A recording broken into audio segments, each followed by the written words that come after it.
প্রতিদিনের চিন্তা ও প্রার্থনা। 5ই সেপ্টেম্বর। দিনের প্রধান চিন্তা।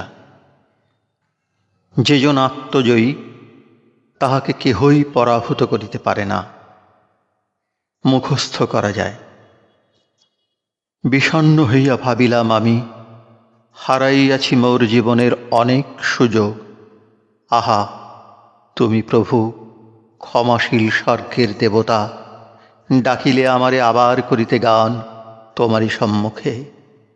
ভরিল হৃদয় আমার হর্ষ পুলকে। কি অদ্ভুত এই মনের চেতনা!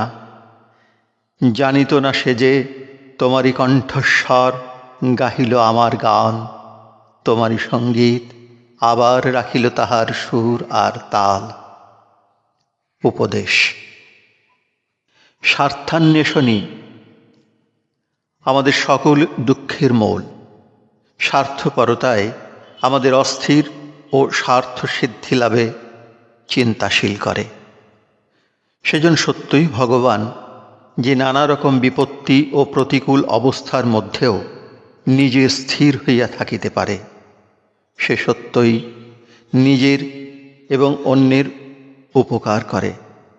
সেজন সকলের সম্বল।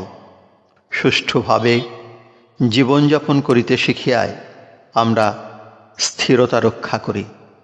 কোনো বিশেষ স্থানে থাকিয়া বা বিশেষ সুযোগ লাভ করিয়া আমরা ইহা অর্জন করি না। বাহ্যিক অবস্থা যদিও আমাদের সাহায্য করে, তবু নিজেরা যদি স্থিরতার অনুশীলন না করি, তবে অনেক সময় সুযোগ সামনে আসিলেও আমরা স্থির হইয়া থাকিতে পারি না। হে অসীম অনন্ত সত্তা, আমি এই মৌন থাকিবার সময়ে যেন তোমার ভালোবাসা অনুভব করিতে পারি, এবং তুমি যে নিয়ত আমাকে রক্ষা করিতেছ তাহা বুঝিতে পারি। আমি যেন তোমার প্রেমের মধ্যে আশ্রয় লাভ করিয়া সকল ভয় ও দুর্বলতা হইতে মুক্ত হই।